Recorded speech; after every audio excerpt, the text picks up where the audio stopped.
Okay, we're back. This is part 3 of the video series where I cleanse my soul of past demons. We're going through around 10 games at a time, showing you the extent of damage that was done to my collection when I was just going apeshit and buying games I didn't even know anything about or want to play. So there you go, I said it. At least one of us is being honest here, right?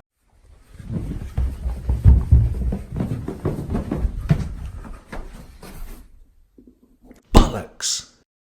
So the first game on this list of shit is Timeline. I'm not saying this is bad, but once you have played this a couple of times, it just gets stale. It's a novel game. You put cards in a line and then you'll have to insert other cards into the timeline. And it's just basically a guessing game. We played it to death and it's outstayed its welcome. See you later, Timeline. Next game is Stop Lights. This was a freebie from, I don't know where it came from, Board Game Guru or something. Never bothered playing it. Shit. Here's a game we won in a charity auction. It's Exceed fighting system with a couple or 4 different heroes that'll be facing off against each other.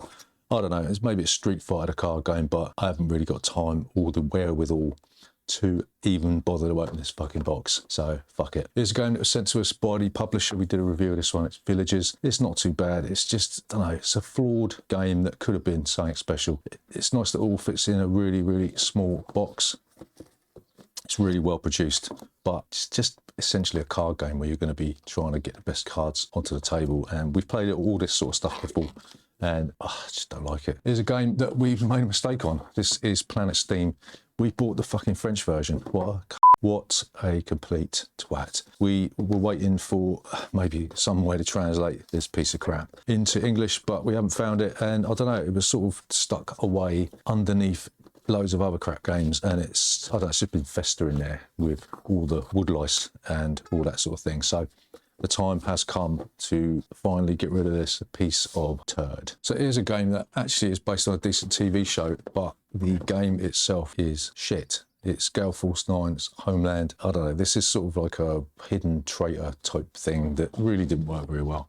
They tried really hard to cash in on the popularity of the TV show at the time, and it's one of them games that in the future people are going to be going, what the bloody hell was Homeland? I ain't got a clue. So yeah, see you later, mate. So this is a stacking game called Crazy Tower. The component quality of this is really, really dire. It comes with these really nice wooden blocks, which is strange because the actual cardboard that you're going to insert into the tower is made out of this really flimsy paper type stuff. It's just awful. And I don't know, I don't even know. I think we got this imported from the United States because it looked quite good, but yeah, it turned out to be shit. There's a game called Nerd Words. Never played it. I don't know what it is. It's, I don't know, some educational type of thing.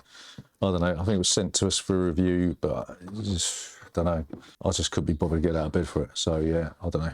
We'll give it a charity. Here's a game by Matt Leacock. It's Nitwit. This is a word game where you'll be using, I can't even get into the fucking box, where you'll be using, like, oh, we go, knitting needles and stuff to do stuff with words, yeah? I don't know. Just reminds me of the smell of my grandmother. And it's just after pandemic and all that sort of thing. Last thing I wanted to do was start knitting. There's a kids game called Monster Fall. This isn't actually that bad. It's a kids game where you'll be using levers to negotiate a maze. You'll be trying to drop the, I don't know, is it the golden calf into the relevant spot. And my kids got fed up with us after about 5 minutes, and enough said. Here's a pretty decent worker placement game called Mangrovia. It's actually not that bad. You'll be posting workers around a board to take actions like you usually do. It's just, I don't know, it's just not got that allure that a lot of these other worker placement games have got. It looks colourful, the components are really nice, but there's somebody out there who wants this one, so we're going to give it to them and hopefully they will have a laugh with it, because we didn't. The next one is Forbidden Desert. I can hear a lot of you saying, oh my God, you're getting rid of Forbidden Desert.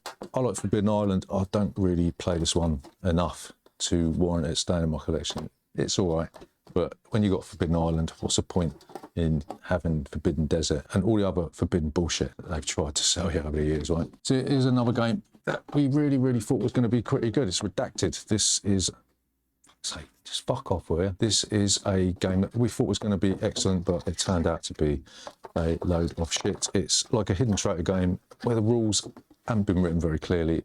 I'm sure there's a pretty good game in it somewhere, but it just fell flat. We didn't really know what the hell was going on. And yeah, this is an example of when a publisher hasn't got a fucking clue what they're doing. There you go, that's another 10 games that we are getting rid of. I think there's a couple more videos in this series, so if you haven't died already listening to me waffle on about fuck all, then come back next time. We'll try and surprise you with some more heinous turds that you might just want to burn with us, right? So we'll see you in the next one.